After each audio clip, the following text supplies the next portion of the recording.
Kendall. And John. It's almost like I forgot who I am. And we're the Antonellis of Antonelli's Cheese Shop in Austin, Texas. And we are so thrilled to be with you this fine moment, this cheese tasting. We're going to do Cheese 101. So if this is your first time doing this with us or you've done this before, we switch these up quarterly.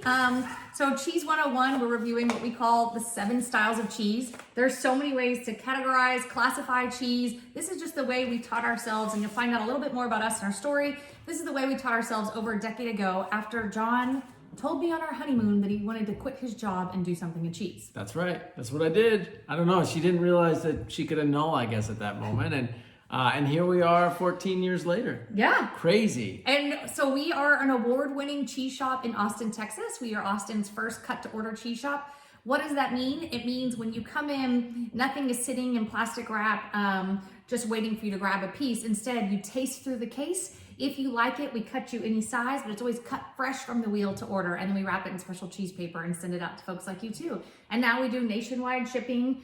We've been grateful to partner up. I don't know if you've seen our commercial with Capital One, but Capital One chose us to be their small business representatives for their Spark Cash Plus card, which no, I didn't get paid to just say that right now. It's just been an amazing opportunity because they are amplifying our mission to do good, eat good. And now we are doing these tastings nationwide. It was a pandemic pivot for us. I think we were the first to do it. And now we've taught over 17,000 people and counting. Yeah. And we're getting to be with you today in this moment. You are our most important person. Awesome. And so what you should expect, hopefully you got a chance to watch our plating video online. If you haven't, this is a great time. Pause the video. Go back. You really want to set your cheese plate up for success so you can just follow through and enjoy. Yeah, do the work beforehand and then just be ready to taste as opposed to messing with wrappers while we're going through the tasting. We just want you to be able to savor and enjoy. And you, in your packet, in your box, you would have also hopefully gotten this great envelope, which has some sensory guides, some tips and tricks, a tasting wheel here, which gives us some flavor recommendations. So have all that stuff handy and have it close by, because really part of this is just a really fun journey that we're going to be on together for the next little while. And if you have plated according to the video, you have the first cheese that we're going to do at 12 o'clock, and then it will go around clockwise, and you have your cheese menu that goes through those, and then we're going to go around clockwise this way, and then it matches up with the pairings, and we're going to go around this way. So tips and tricks to enjoy this best. First of all, it's your money or whoever gifted it to you. Life is too short for too many rules, so do whatever you want and have fun. That being said, we like to say stick with us. What we're going to do is introduce the style of cheese first, then we'll talk about that cheese itself and invite you to eat it, and then we'll talk about the pairing. And we'll talk about any drink pairings you might have going along the way. But so try to stick with us. Always maybe keep a little bit of a bite back, because it's fun to mix and match some of the pairings we've put on your plate and find your own flavor combination that you like best. And we always like to say we want you to end on your favorite bite. So if you leave a little bit back, then you'll always have a favorite bite to end on. Always have a favorite bite to finish. Yeah, and I think our only other thing to talk through is a little sensory experience, because our goal is to represent smaller artisanal producers who are making traditional foods by hand, the slow food way, the long way. It doesn't mean they can't be innovative, but it does mean that they're not cutting corners, and it's a very laborious process. And so our goal is to tell their story and their labor of love to you so that you enjoy it that much more, and that you get to just slow down and pause. And whatever is going on out there or over there, or with the children in the corner, or your cat scraping on something, or chaos at work, or the pandemonium of the world right now, that we can just take this next hour. Some people do yoga, y'all, we eat cheese. So this is our Zen moment to come to you and build community and spread joy one bite at a time, enjoying all the work that these producers put into this. Yeah. So, we're about to do that sensory experience, but typically what we like to have you do right before is make sure you have some drink with you, some beverage, whether that's sparkling water, because bubbles are great with cheese, anything bubbly. Like really flavored sparkling water, plain sparkling water, champagne, Prosecco, some beer, cider. Bubbles. Bubbles are cheese's best friend. Yeah. Or some wine or whiskey, whatever. It depends on your mood. Today we have some sparkling water for ourselves. It's great for palate cleansing, and it's great to keep the palate fresh as we go through. Because what we want to make sure that you do is get to experience all the nuances of all of these flavors, right? Nothing in here is a quick bite.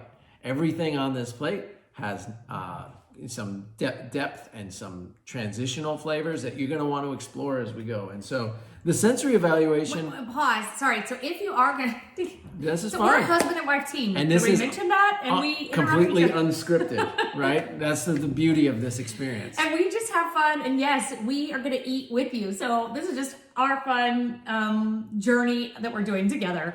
What I was going to say though on the drinks is if you are wanting to do a lighter drink and then move to a darker drink, that would certainly be a great way to go, is starting with either one. You could do 3. You could do like bubbles, sparkling wine, then move into a white or a rosé, and then ending in a medium bodied red. I wouldn't go for a really big red. We'll talk about that later. But the same things with beer. You could start with your lighter beers. The first ones are younger in age profile, so you don't want to overwhelm them.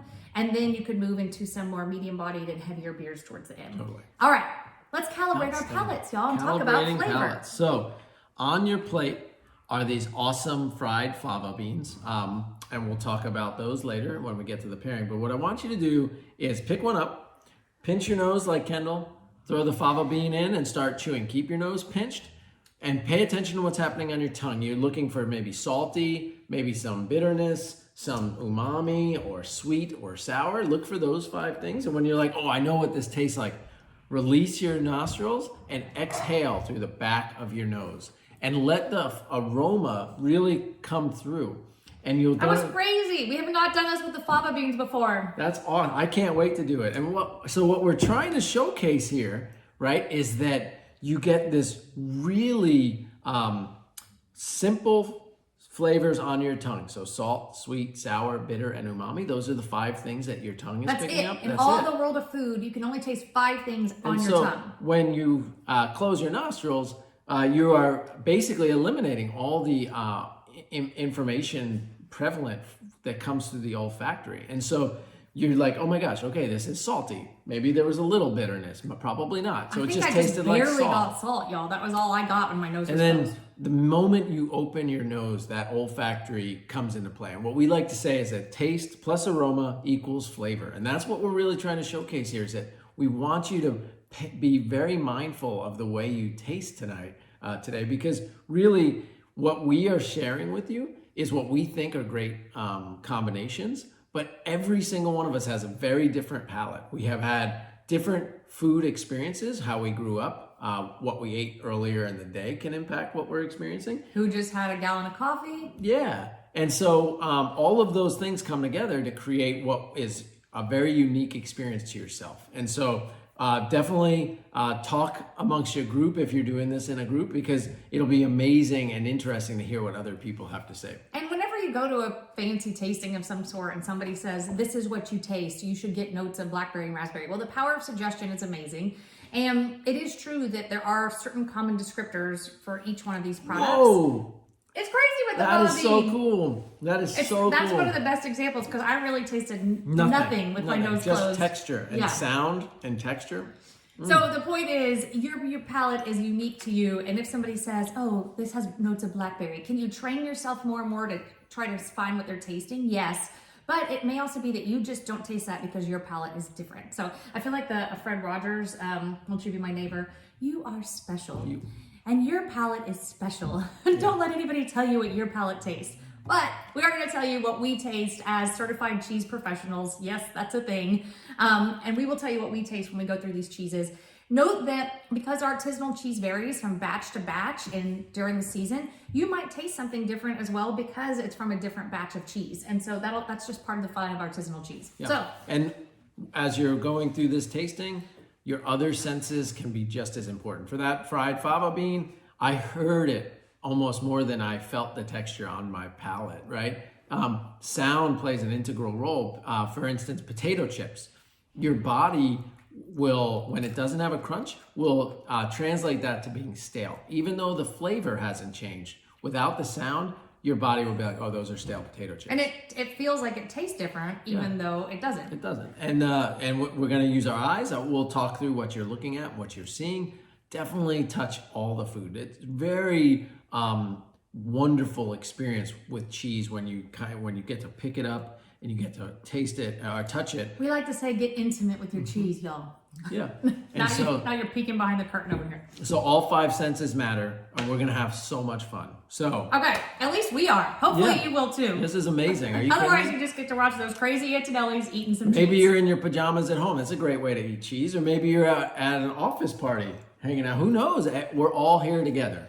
And if you're celebrating something or something big or a milestone occasion, or just the fact that you made it through another day, then cheers to you. Cheers to you. Let's get going. All right. Are we starting? Mm-hmm. Perfect. So I think today, honey, I'm going to talk about the style of cheese, and then I'll let you start talking about the cheese until I interrupt you again. You're going to give me some microphone time. I dig that. I love it. We'll see. You never know with Kendall. Okay, it would be really fun to have a microphone. You know I love a microphone. Your midnight DJ voice come out to play? Yes. That'd be awesome. Yeah. Hi, you're speaking slow with down. Kendall and John This is Antonelli. cheese tasting 101. All right. That cheese tasting is not our type of cheese tasting. No. Okay, we're way too excited about cheese. First cheese, y'all. Fresh style. Remember, we're going to talk about the styles first, and then we'll talk about the cheese. So fresh cheeses. Most often you think of ricotta, fromage blanc, a fresh chèvre, which just means goat, mozzarella, burrata. All of those are fresh cheeses. So fresh cheeses can be eaten the day they're made. They're really best enjoyed in many cases within a week to 2 weeks, just to get that full flavor and expression of the milk. That being said, due to modern conventions and cryo vacuum and all that, you can really maintain a fresh flavor for a long time. But you will always recognize them because they're bright white. So it doesn't matter if it's cow, goat, sheep, water buffalo, yak, camel. Yes, they make cheese out of all those milk types. Doesn't matter what the milk type is, it's going to visually always be bright white. There's no rind to it. If you pick it up and give it a smell, it really has no smell, or if anything, it might smell very lactic, like yogurt or like milk. After all, milk is the main ingredient of cheese. If we have any folks out there who didn't know that yet, or maybe any kiddos watching us. So really, and oftentimes people use fresh cheeses more just as ingredient cheeses, but a really good fresh cheese can be a showstopper on a plate. And so we'll talk about maybe some of those, but I'm gonna invite you to talk about this specific one. That sounds fantastic. I am thrilled to showcase this cheese right now. I treated and ate early. I break all the rules. There's nothing wrong with that. This is a really cool cheese. This is new to our shop. It is from Michelle Buster of Mitica. So Mitica is sort of an all-encompassing brand that really focuses on Mediterranean products like Spain, Italy, some of the islands, and Michelle does this amazing job sourcing incredible cheeses. If you've ever had Drunken Goat before, that's a Mitica brand. She found that in Spain and brought it back. And so this company really finds us in special bites. One of my all-time favorites is Spreadable fresh sheep's milk cheese. It's a pretty rare treat to enjoy indeed. Very rare, and because sheep are as a breed only lactate for 6 months in the year, so you only are getting a liquid milk source for 6 months. So imagine trying to run a business around needing that type of high level of labor for 6 months, and then not needing labor as much for 6 months because all the cheese making is done. Then you're just selling things and you're upkeep. So it's a very hard business model. And what she's found here, this is Woolly. So this is a fresh sheep's milk cheese from Jumilla in Spain. It's a little dense, like what you'd expect more of a goat cheese, but it's still very luscious on the palate. It's very rich. And Kendall and I like to eat this kind of cheese with like lox. You can replace cream cheese with this. You can use it over salads. Cooking a steak and letting this try to melt this on top. There's a number of different ways that you can eat it, but it's rich. It's got a little sweetness to it. You might get a little of the lanolin from the sheep. I don't know if you tasted that. I like it dry in a bowl with some granola, some berries, and maybe a drizzle of honey over it. And you just go from like tangy and back and forth. I gotta dive into this sucker. Yeah, so what I often taste in any fresh cheese, whether it's cow, goat, or sheep, because it is so lactic, as you get that tanginess, is the is front forward. And then because it's a sheep's milk, which is the richest in fat, it's just so rich and palate coating. And before you just swallow it, try to let it sit there. You know, oftentimes many of us have done a wine tasting, and you go and you do the wine tasting and you first look at it and you swirl it and does it have legs? Does it stick to the sides of the glass? What's the texture and viscosity of it? You smell it. Then finally you get to sip it and you swirl it around on your tongue in that strapaggio method where you're aerating it to try to get it to go into your olfactory to get the full flavor of it. Now we know that, taste plus aroma. Then you swallow it, then you think of the finish. And then people just like toothpick a piece of cubed cheese and pop it and go back. So we want you to mindfully eat these just the same. So if you put that on your palate and all of your cheese should also ideally be room temperature. It just feels like silky velvet richness across your palate. You get that tanginess, little fruity. What else do you get when you're tasting it? Happiness. This is, to me, when I taste happiness, y'all. That's what my husband says. There's a bit of acid, which is surprising, but because what you think of acidic, more for like goat's a milk cheese. So what that means is during the cheese make process, they're letting the acidification process go a little bit longer to provide some more of that. My recommendation for y'all, right, is whenever you get a chance, whenever you see fresh sheep's milk cheese at, say, like a farmer's market or a farm stand or at a co-op or wherever, give it a try. These cheeses are special, and we need to support as many sheep's milk cheese makers as we can. We need more of this in our lives. They're the most expensive cheeses to buy because, as you know, they have the shortest lactation cycle. Their milk yield the least amount of milk. And so it's just a hard business model. Sheep milk makers in the United States, sheep milk cheese makers in the United States come and go. And so it's just a hard model to support.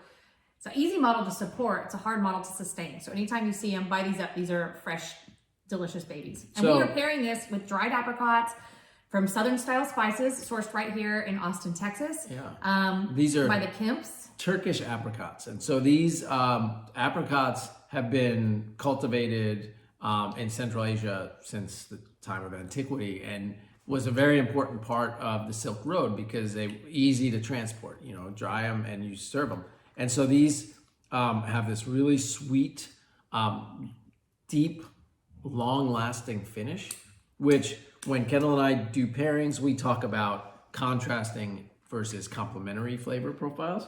So the idea here is that we're doing sweet with sweet. You know, there's some of the tropical fruit notes coming out with these, with this really rich cheese. I would say sweet and tangy. Because the tanginess also comes through on both of them.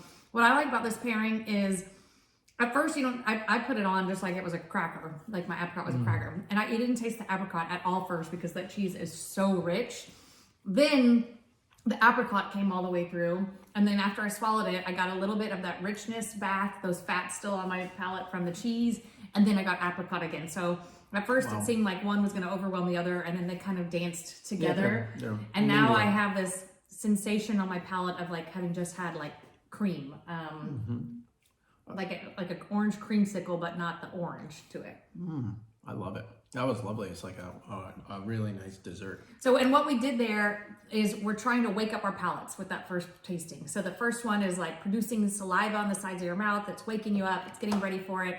And the Southern style spices, I love it. I think they say that they have 3 main ingredients in there. It's like family, consistency and quality. Yeah. And so that's their 3 ingredients to their business, which kind of reminds us of our own mission to do good, eat good. Yeah. Okay. Take a second to enjoy those flavors. They were spectacular. We don't want to rush you. Also, this is a great moment to take a quick sip of water to cleanse your palate for the next one. All right. Okay. Just letting John enjoy his moment. I'm gonna do that at each time because it helps me prepare for the next. I know. That's why I said I'm letting you enjoy your moment, honey. Okay, and if you have a question on when and where should I eat the crackers, you can eat them at any moment. It can be a palate cleanser. After, we always just say try the cheese naked or in the buff first to, remember this is an intimate cheese tasting, but to get to, if you put cheese right on a cracker and then you bite the cracker, you really just taste the cracker on your palate or baguette. So taste the cheese first, then taste that cheese with the pairing. And then once you've done that, then enjoy them on your crackers or however you want. Okay, so congratulations, we've done our first cheese. All right, y'all, now we get to start playing and diving into a little bit more age. So we're moving on to number 2, our Bloomy Rind cheeses. So Bloomy Rind cheeses, get that name. All these names are pretty self-explanatory because you introduce into the liquid vat of milk a mold that derives from Penicillium camemberti. And that mold is present in the liquid milk, but then later when these cheeses are in little aging rooms and they have the perfect humidity and air control and moisture, and you're moving them around, you are trying to get that mold to grow up. And it grows in little kind of cotton balls around on the rind, and oftentimes you can just let it do its thing, or you can kind of pick them off and pat them down, but you're trying to get it to evenly grow all the way around. So when you think of Bloomy Rind cheese, which yes, we're doing this one that has this thin little white rind all the way around it, you think of brie, of camembert, those are the most famous ones. What is that mold doing? That mold is breaking down the proteins in the cheese. So if you look right under my rind, or under your rind, I have 2 different textures. I have a cream line right under this rind, and then in the very center, it just has a little bit of a different texture.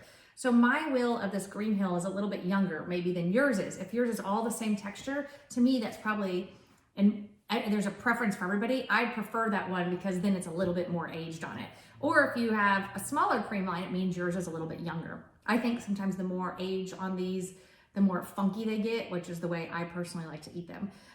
Here, when I squeeze it, you can kind of see those different textures a little bit more. That's beautiful. The flavor profile of Bloomy Rinds is often mushroomy or vegetal, like cauliflower, asparagus, broccoli. Thank you, broccoli. I was like, what's soup, that other one? Broccoli. The other one that we talk about. Yeah, oftentimes we'll eat one of these, like a really good brie, and it tastes, if you close your eyes, like broccoli cheese soup. So we've done a sheep's milk. Now we're going to move to a cow's milk. Totally. I do want you to hold on and not eat. John will invite you to eat this cheese a specific way. So right. Tell us about this cheese, honey. Yeah, and so mine, I already put my jam on mine, but basically this is Green Hill. So this is made by Sweetgrass Dairy and our partners in Georgia. Jeremy and Jessica Little are astonishing. Jessica's parents founded this dairy back in the 90s, and they were really focused starting in like 93 on intensive grazing management, which means that every 12 hours the cows are transitioned from one pasture to another, which means that the soil isn't getting compacted very heavily. The animals' droppings are fertilizing it, and they are keeping the grass at a reasonable level. And so this means that the land actually becomes the number one resource and asset for the cheese at the end of the day, because these cows, because of Georgia and the mild climate, they're actually able to graze all year round. And that is spectacular. And so when we actually did a behind the scenes tasting with Jessica and Jeremy last year, so we had on our YouTube channel video of their facilities and of their land. And the first 20 minutes was just talking about grass and soil. That's it. That's what Jessica specializes in. Now, Jeremy is her partner, and the two of them bought the cheese making part of the business from their parents about 15 years ago. And Jeremy was a chef, and so he comes into this approach trying to make cheeses that chefs will love, that they can work with. And so Green Hill is a great example of a product that can be kind of leveraged. The flavors aren't too overly funky because the chef wants to add their flair to it. And so, as Kendall said, there's a great way to eat this. I mean, in the future, just eat it. But just to get to know this cheese, I wanted you to take a little piece out of just that paste first. Just that inner chalky center, because that's going to be more reminiscent of a fresh cow's milk cheese. Then take a bite of the cream line. That has a little bit more, the proteins have been interacted with by the molds, so you're getting a little bit more intensity. Oh, cream line. And then try the mold. Looks like mold, smells like mold, likely going to taste like mold, but it's a really important part of the experience. Should we eat that rind, John? It's a great question. From our perspective, A rind is a terrible thing to waste. No rind left behind. Be kind to your rind, because really, you bought it, it's here on your plate, and it's edible, and oftentimes really delicious, and sometimes it's the best part of the pairing. I just keep eating this cheese. It's so good. today. And I really prefer it with the rind. Yeah, and so what we really like to say, taste the rind. If you like it, keep eating it. If you don't like it, stop. You're totally in control. And when so eat a bite of it and then think broccoli cheese soup afterwards and see if you get those flavor profiles. Yeah. Today we paired this. What would we do? This is a confit of plum with star anise, which is made by Blake Hill in Vermont. They are a preservatory, which I just love that name. They make these amazing preserves, and they partnered with Jasper Hill Farm, one of our all-time favorite cheesemakers in Greensboro, Vermont, to create flavor combinations that would go really well with the Jasper Hill cheeses. This particular one, big, bold flavors, that dark fruit, little almost tannic, was intended to be paired with their blue cheese, Bailey Hazen Blue. But we wanted to kind of tweak it a little bit. We just kind of gave you sweet and tart, and that contrasting, and that complementary. first pairing. Yeah, and now we wanted to kind of do a more maybe of a contrast. And I get that. I get a little bit of earthiness out of that. You get that star anise, that spice flavor to it. So I love that pairing. Good salt too. Yeah. I kind of love that. And so this is a family business. I think 3 generations in Blake Hill working together. That's just really special. You have the richness of that cheese, and then sweetness and that acid, and the richness and salt of the cheese, and then the sweetness and acid of that jam just cut right through it. I kind of love that. That was a great pairing. That was a really great pairing. Yeah. Awesome. And I thought the jam again would be too strong, but the cheese came back through in the end. It was a number of Go cheese. home run pairing. I don't know what this is. This is my new move today. This is my cheese dance move. Cheers. I gotta cleanse my palate again. Get ready for the next one. All right, y'all. We are doing great, if we may say so ourselves. Let's go to cheese number 3.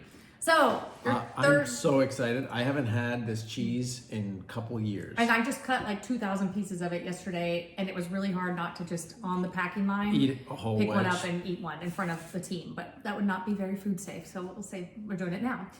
Okay, the next style is Kendall's personal favorite style of cheese, your washed rind cheeses. So washed rind cheeses, once they come out of that and you have your form, you wash them in a brine solution, so a saltwater solution, or it could be a beer or wine or liqueur like Marc de Bourgogne or something, but it's creating an environment that's so acidic that these other molds and spores have a harder time growing and being prolific on the cheese, like these bloomy rinds. It's harder to grow those, and instead it allows these B linens or Brevibacterian linens to be more prolific. And they are what contribute to the stink. So washed rind cheeses, if you opened up your box and you're like, something has gone bad or spoiled, it has not gone bad. It is the smell of this cheese. And really, oh yeah, that smells good and funky. And this is the one where my daughter walked in right beforehand and was like, you leave me some of that stinky cheese there. Yeah, and on the box you probably saw the note that says odor is normal and awesome. That's for this cheese right here. So normally you can tell a washed rind cheese because it has more of a sunset hue on the outside, so orange or red or pinkish. This one is a little bit of an anomaly, but you can tell a little bit under that white that there is that kind of yellowish hue to it, a more sunset hue. I'm gonna let you talk about this cheese specifically and how the style came to be if you want. That sounds fantastic. All right, so this is... Oh, the only thing I will say is if you are scared of stinky cheeses, just note that sometimes the smell is more aggressive than the taste. The bark is bigger than the bite. Yes. Sometimes the bark is just as loud as the bite. They're both stinky. But I think in this case, it has a bigger smell than it does taste. That smell brings me right back to the caves in France and the farms in France. This is exactly what a cheese should smell like. Yeah. That is heavenly. So this is Pont l'Evêque. So this is made by Grandoge, which is a family-owned business. They are based in Normandy. So Normandy has this incredibly rich history of making ridiculously amazing cheeses. It's where Camembert comes from. the original Camembert. Livarot is another cheese that comes from them, from there. And Grain d'Orge makes about 60% of the total Pont l'Evêque cheese, and it made in the world. And so it's a really special product. It is made in a square, in a beautiful square shape. You can see that nice and thin. Squares. I mean, it's almost literally the size of this plate. Yeah. It's just a nice little 1-inch square. Squares are harder to age, so it takes a little bit more practice. There's a handful of other cheeses that are squares, like Taleggio, but it's a trickier thing to do. And so, so this area in Normandy is really well known for the Camembert, but also for these wash rind styles. And so this Pont l'Evêque is thought to be one of the 2 oldest cheeses from that region. Livarot is the other. It's got that area. Normandy has a lot of, it's close out near the sea and the ocean and the bay, and it's got a really damp climate. And so this just becomes a great place to make cheese, to raise cows, lush pastures. And this is one of the, I like to say, because it's those Normandy cows, like it's Norman cows, the breed does matter. And so different breeds produce different qualities. It's not that I don't want to get into the battle of which quality of milk is better, but the milk's compositions are a little bit different. And we'll talk about that in just a bit. Wow. So hope you have a bite of inside and then have a bite with the rind. It's pretty pungent, but I like it. Love it. Another good pairing for this, if you had it in your closet somewhere or pantry, the pantry is the word I was looking for, is some sort of mustard. I would love some sort of hearty mustard with this too. That would be a fun pairing. I would go right now, if I had my druthers, I would go with a beefsteak tomato and bacon and this cheese on it. Oh. That would be my bite right now. Damn. Oh yeah. Smackdown. All right. And on your plate, if this was a little bit too much for you, you could try the jam that we just put with the last one. I think that would be a great compliment. Cool. But today, for fun, play, and texture, because we've just gone with this kind of like gooier cheese, and we want to do the crunch of the fava beans, which we did for our flavor exercise. Yeah, so these fava beans are made by our friends at Petimex in Spain. We got to go visit them back in 2019 and take our kids, and they produce our Marcona Almonds, our Apricots. This is one of their other specialty products. Texturally super fun. It's got like multi-layers of crunch. Instead of just one big crunch, you keep chewing through it. It's not as harsh as, say, a nut texture, which is lovely, but it's got this really nice umami flavor that comes through. And so I'm loving this. I'm gonna make a little sandwich of mine. So I did the pairing, and what was fun to me and surprising as we do this exploration of flavors is I actually got a strong bitter note. Yeah. And so we're really trying to showcase, remember, all of the senses, and then sweet, salt, bitter, sour, and umami. And that to me was a great expression of bitter. And 25. And I don't think either one is bitter alone, but when you put them together, then you get that sensation of bitter. And especially towards the back of your palate. 25% of humans can actually taste some bitter compounds, so you might not be picking that up, but again, that's what makes all of our palates unique. So, wow, that was super cool. I kind of love the fava beans. I love the textural play that they present. I can't quite put my finger on... It's our first time playing with these fava beans. Yeah, I can't quite put my finger on what that texture reminds me of.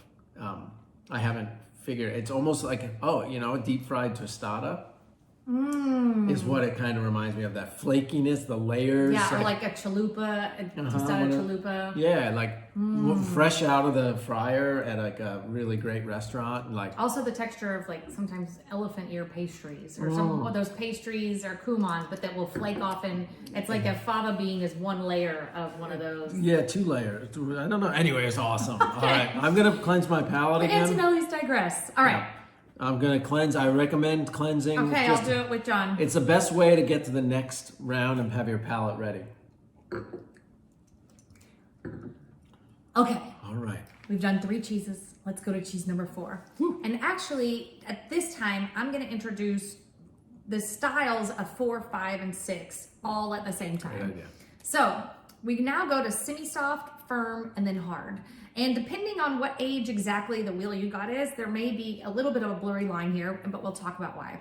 So semi-soft are usually still pretty, well, that was an example of what was not supposed to happen. They're still pretty pliable, and you can bend them before they break, and that's because they still have a good amount of moisture and elasticity in them. So these are your best ones for fondue. Melting. Yeah. Grilled cheese sandwiches. Thank you. Macaroni and cheese. Thank you. Okay.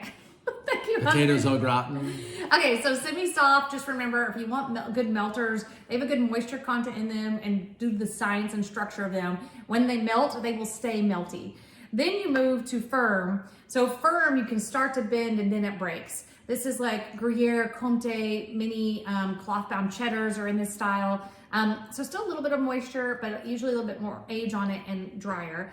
And then you move to hard. And hard cheeses, you really can't bend. They're hard to cut. The best example is Parmigiano Reggiano, which is aged out over 2 years.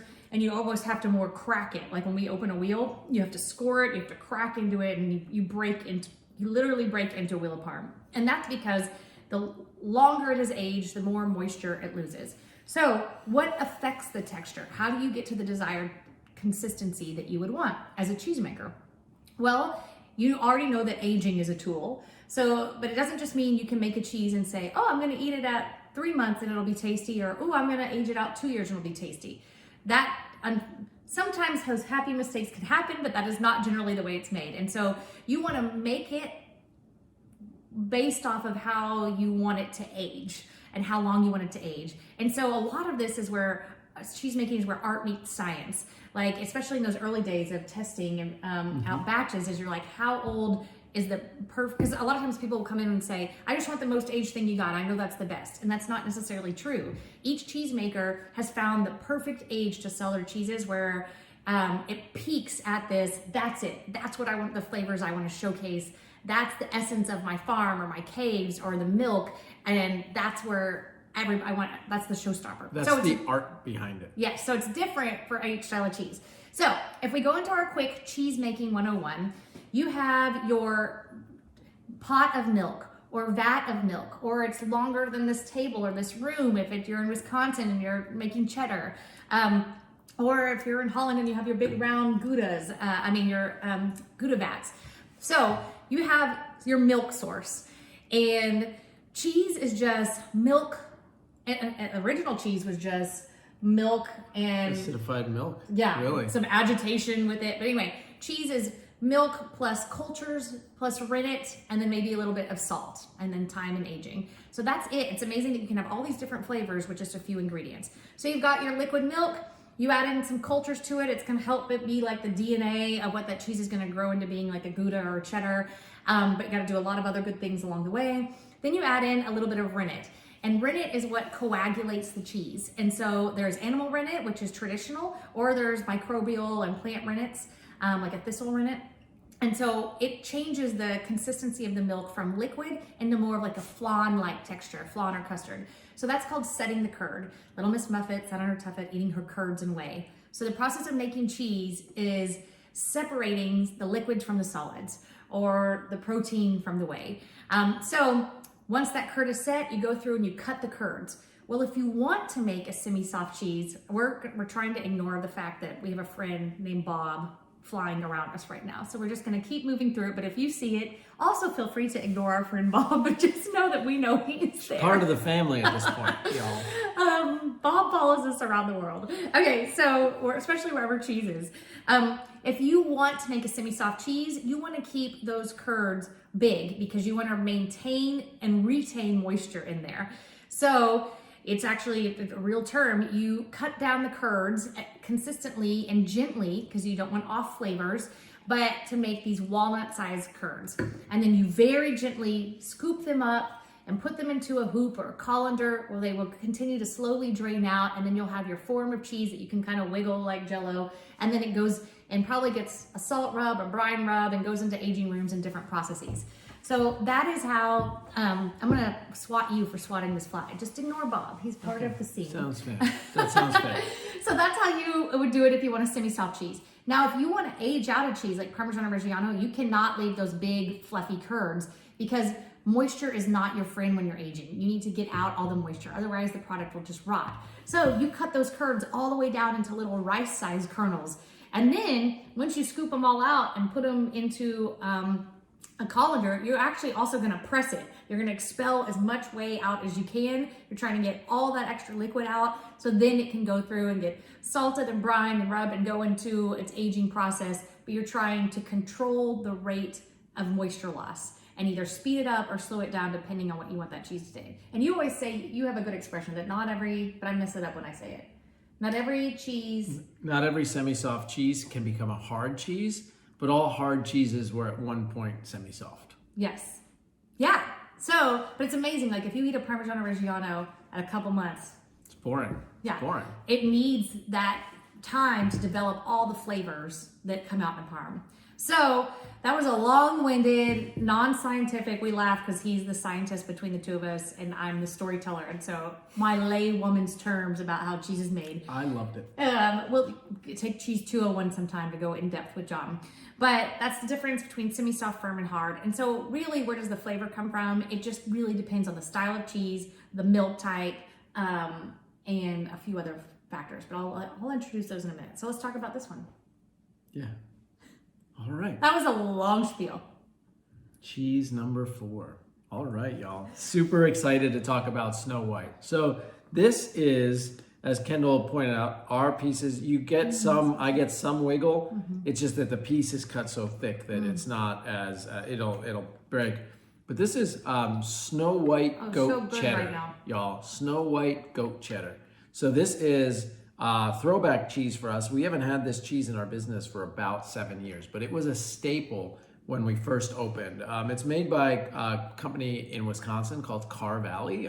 So Sid Cook, it's a 4th generation cheesemaker. He's a master Wisconsin cheesemaker, which is, the upper echelon of cheesemaking in the United States. Wisconsin has the only certification for that at this time. And it's rigorous. And so he owns multiple cheese-making plants and multiple cheese stores, and he makes about 80 to 90 different recipes. Can you just imagine how intense it is to manage processes like that? And this is a cloth-bound cheddar, so you can actually see on the rind, you can see the impression of the cloth, the cheesecloth that was wrapped around it. And then there's ambient molds that would be on the outside of the wheel.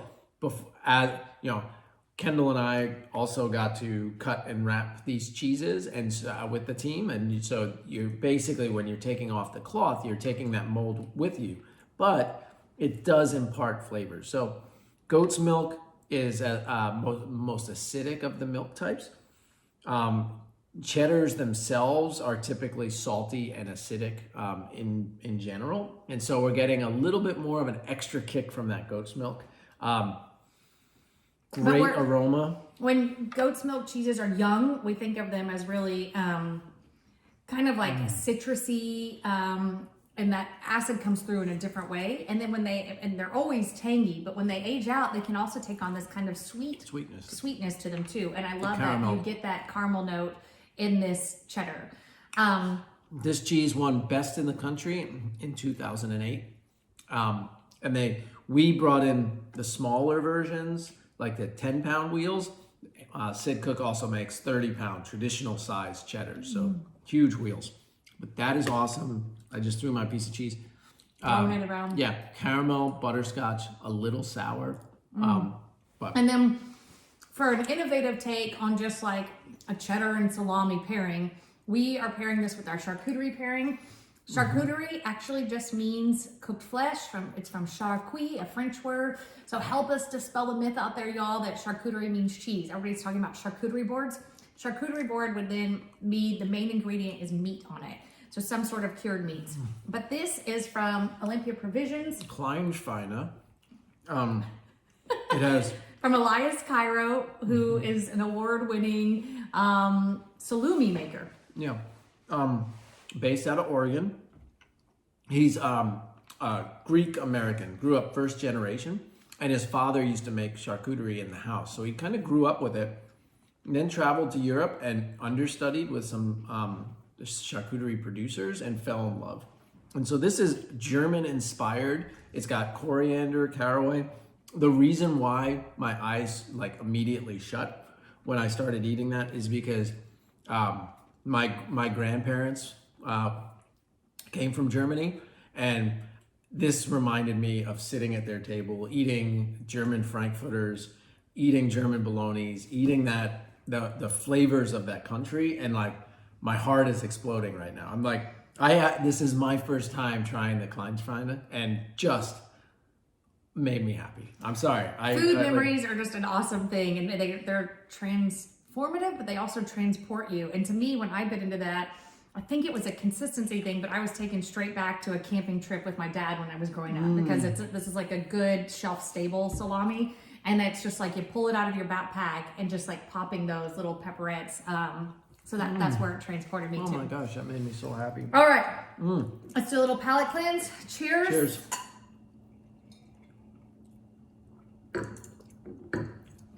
So cheese number 5? Yeah. We're at cheese number 5. Okay, so now we're into our firm cheeses. But before you eat this one, and before I let John introduce it, I want you to look at the color of number 5 and number 6 on your plate. So 5 is white and 6 is more ivory and yellow colored. Let's do a little science lesson. Why would 5 be white and 6 be a different color? So depending on the wheels that you have, right?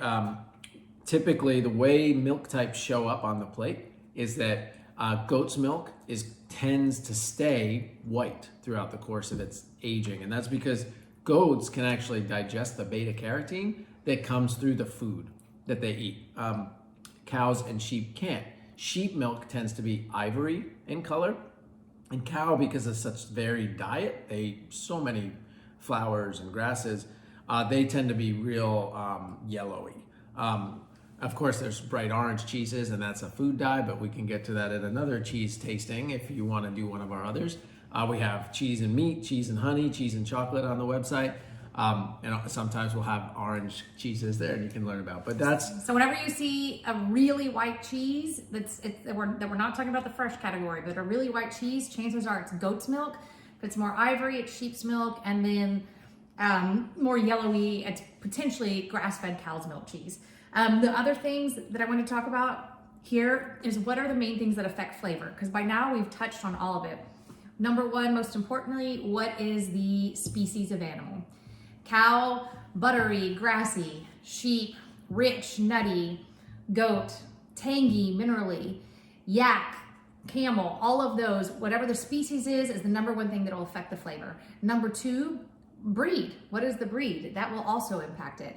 And 3, seasonality. Where is that animal at in its lactation cycle when this milk was taken? What are the animals eating at that time of year? Is it new spring grasses, late summer wildflowers, or fall and winter hay because you're in Wisconsin and the cows can't be out in the snow? What is it that they're eating at that time of year? And that will come through too. All right. Carpenter's wheel. So this is from Firefly Farms in Maryland. All of the milk is sourced from within 30 miles of the creamery.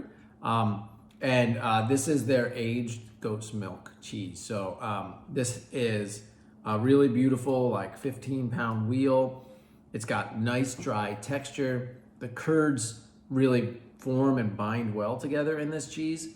And you get almost a smidge of granularity typically when you're eating this cheese. But Mike Koch and Pablo Solonet founded this in 2002. They make some ridiculous cheeses. Mike and I got to work together on the American Cheese Society board when I was president. He's an amazing guy. But this is a special cheese, and I don't know, you just gotta eat more Firefly Farm stuff. They just do such a cool job. And then they send these wheels, once they make them, to a place called Crown Finish Caves in Brooklyn. And what these folks did is, not too many long years ago, they found an old brewery that had been abandoned in Brooklyn. And in the basement, underneath the street, had been these old cellars that had been used for aging beer, for letting the beer go through its fermentation process, and it's that kind of the perfect temperature for cheese aging. So they took over the lease, they started using it again, and now they're crown finish caves, and they just do some really beautiful things with these flavors.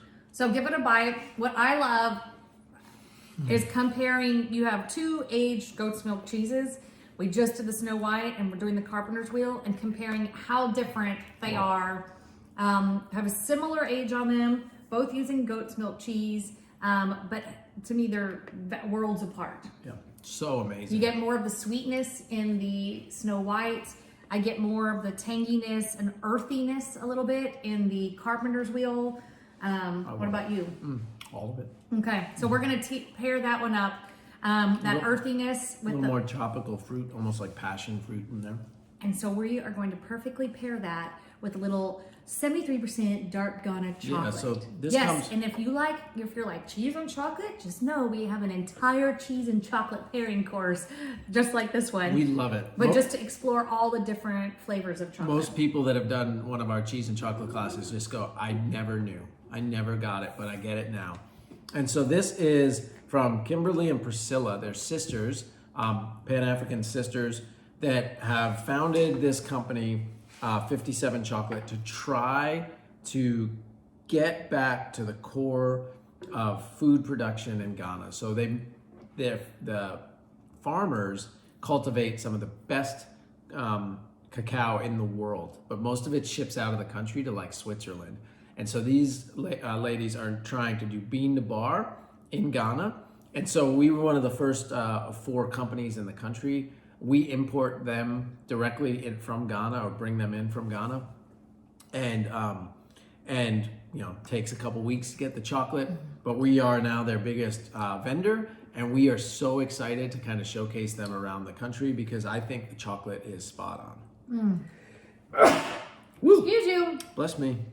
Sorry, we're just both taking a moment.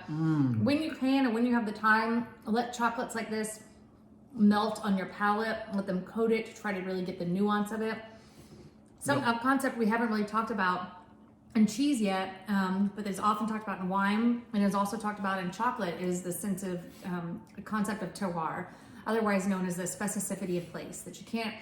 That beans sourced from cacao, sourced from one place, as long as it's single origin and you don't mix it with cacao from another place, you can taste that place, that sense of terroir, what makes it specific to how it tastes, that even if you tried to copy that recipe exactly in another place, it would never taste the same, because of the angle that the sun is on the trees and plants at 2 p.m. every day. You just can't, it's not replicable from one place to the other, and what's in the soil and that kind of thing. So it's just a beautiful way to taste the concept of terroirs through chocolates. Totally. Okay, cheers. Cheers. Bob is driving me crazy. All right, let's do number 6. So we're on those hard cheeses now. And we are gonna do just we're taking you to Italy. So we're gonna go for a classic Pecorino, and then with arguably the world's favorite olives, according to our shop, that we cannot keep stocked, even for people who don't like olives, Castelvetrano olives. So talk to us about this one. This is Pecorino di Abruzzo, Reginella di Abruzzo. So this is a cheese aged 6 months. So Pecorino means little sheep, and there's Pecorino Romano, which are huge wheels, Pecorino Toscano, which is tiny. So this is made... And they come from the Romano, the Rome region, the Tuscany region. And this one comes from Abruzzo. So this is 6 month aged. Because it's a smallish wheel, you get a nice dry texture to it. This is made in the Green Mountains of Italy. But it's you're gonna get a little bit of lanolin, and a little hint of bitterness that you'd come to expect if you've had a Pecorino Romano before. This is made by Domenico and the Incornata Creamery or Dairy. This is now tasting sheep's milk aged out. Yeah, a bit provolone, Pecorino Romano, all share some of that similar flavor component that has that hint of bitterness in the background. It's classic of these styles, but this has even more sweeter flavor profile. than a traditional Pecorino that we would have showcased in previous classes. So I'm really excited for this because we are always looking for new cheesemakers to support if we can.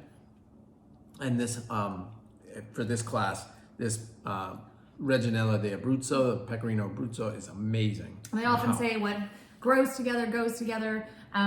These Castelvetrano olives, with this, I love, so they're more fruity than briny, tangy, like a typical olive, but I love that faint brininess and that fruitiness. So the brininess in contrast with the cheese, Wow. and then the fruitiness to complement it in the cheese is just, that's a delicious pairing that you could sit there and eat all night. Be careful, these olives do have pits. We know that it's convenient and easy and fun to eat a pitless olive, but they have to often add chemicals to it to extract the pits. And so this is more of the natural flavor of the pit, the olive of what it would be. That was awesome. That's a great new cheese for the business. I know, and I just wanted to say dispel one myth here, and that's that, oh, I can't eat cheese because I'm lactose intolerant, or I need to take my Lactaid. Well, the process of making cheese is converting lactose into lactic acid. Right. So it's the acidification. So in cheese, in the first 1 to 2 to 3 to 4 hours, basically lactose drops from 100% down to decimals. And then as you continue to age it out, there's trace amounts, if any. And so if you want to play with that and think that if you eat ice cream and cream or milk and you get an upset stomach, maybe you're allergic to lactose.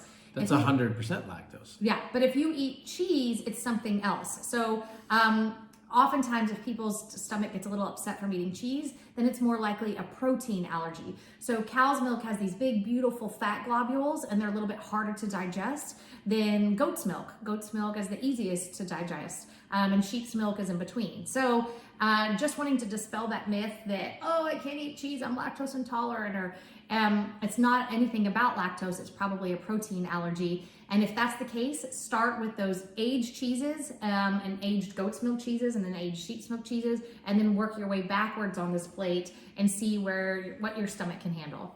Okay, I'm cheersing. Almost made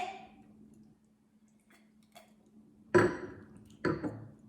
And let's do cheese number 7, y'all. Okay, blue cheeses, maybe arguably the most polarizing of all the cheeses, but just know that in blue cheese world, you can have creamy, young, luscious, to fudgy, to these cooling flavors, to these, so that's all kind of in various families over here, to then piquant and spicy and kicks you in the throat or hits you in the gut.